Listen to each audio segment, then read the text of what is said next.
اعوذ باللہ من الشیطان الرجیم بسم اللہ الرحمن الرحیم۔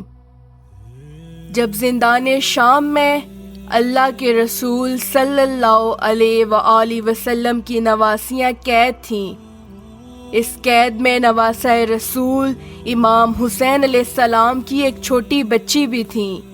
ایک دن وہ بچی، جس کا نام سکینہ تھا، اپنے بھائی سجاد کے قریب گئی اور کہا، اے میرے بھائی، آپ وقت کے امام ہیں، میرا ایک سوال ہے، مجھے جواب دیں۔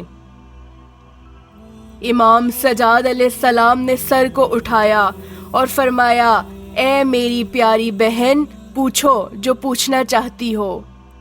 بی بی سکینہ نے کہا کہ بھائی، سب سے زیادہ تکلیف دینے والی پیاس کون سی ہے؟ تو امام سجاد علیہ السلام نے رو کر کہا، اے سکینہ، پیاس کے 4 مراحل ہیں جو سب سے زیادہ تکلیف دیتے ہیں۔ بی بی سکینہ نے کہا کہ بھائی، وہ 4 مراحل کون سے ہیں؟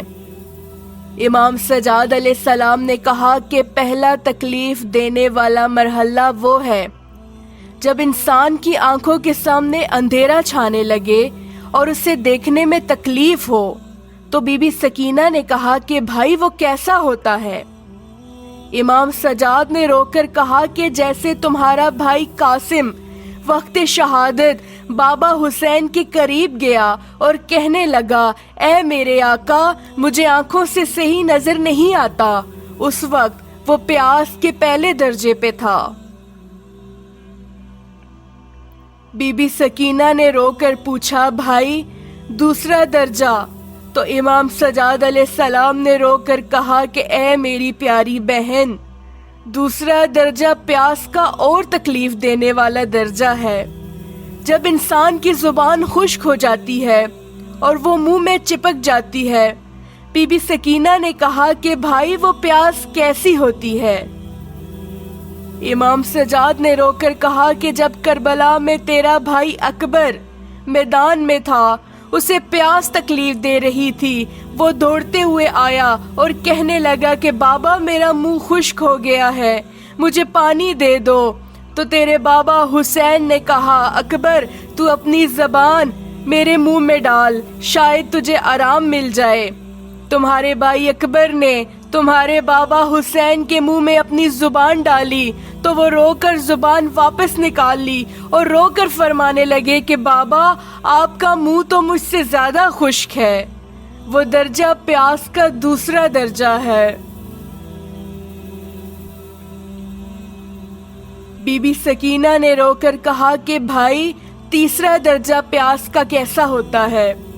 امام سجاد رو کر فرمانے لگے کہ سکینہ، پیاس کا تیسرا درجہ پہلے والے درجوں سے زیادہ تکلیف دینے والا ہے۔ جیسے مچھلی پانی کے بغیر تڑپتی ہے، بار بار اپنا منہ کھولتی ہے، بند کرتی ہے، ویسے ہی انسان پیاس میں تڑپنے لگتا ہے اور بار بار اپنا منہ کھولنے لگتا ہے اور اپنا منہ بند کرنے لگتا ہے۔ تو بی بی سکینہ نے رو کر کہا کہ بھائی، میں نے وہ پیاس کا منظر دیکھا ہے جب کربلا میں سب شہید ہو گئے۔ میرا بھائی اصغر تڑپ رہا تھا، کبھی پیاس سے منہ کھول رہا تھا تو کبھی پیاس سے منہ بند کر رہا تھا۔ امام سجاد نے رو کر کہا کہ ہاں سکینہ، وہ پیاس کا تیسرا درجہ ہے۔ بی بی سکینہ نے کہا کہ بھائی، پیاس کا چوتھا درجہ کیسا ہوتا ہے؟ امام سجاد خون کے آنسو رونے لگے اور رو کر فرمانے لگے کہ سکینہ، پیاس کا چوتھا درجہ بہت دردناک منظر ہے جب انسان کے جسم کی نمی ختم ہو جاتی ہے اور انسان کے جسم کا پانی خشک ہونے لگتا ہے، پھر انسان کی ہڈیوں کا گوشت انسان کی ہڈیوں کو چھوڑ دیتا ہے اور جو کپڑے زیر تن ہوتے ہیں وہ انسان کی کھال میں پیوست ہو جاتے ہیں۔ بی بی سکینہ نے رو کر کہا کہ بھائی، میں نے یہ منظر نہیں دیکھا۔ امام سجاد رو کر کہنے لگے، اے سکینہ، جب تمہاری شہادت ہوگی تو تم اس پیاس کے درجے سے گزرو گی، تمہارے جسم کا گوشت تمہاری ہڈیوں کو چھوڑ دے گا اور تمہارے کپڑے اور تمہارے جسم کی کھال ایک ہو جائے گی۔ یہ سن کر قید خانے میں کوہرام مچ گیا، سب رونے لگے۔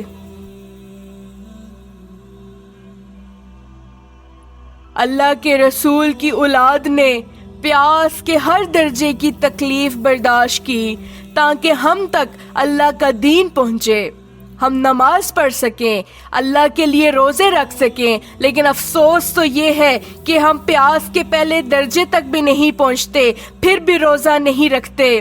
اس پیغام کو اتنا پھیلائیں کہ انسان کے اندر روزے رکھنے کی تڑپ پیدا ہو جائے اور وہ اللہ کو راضی کرنے کے لیے روزے رکھنے لگے۔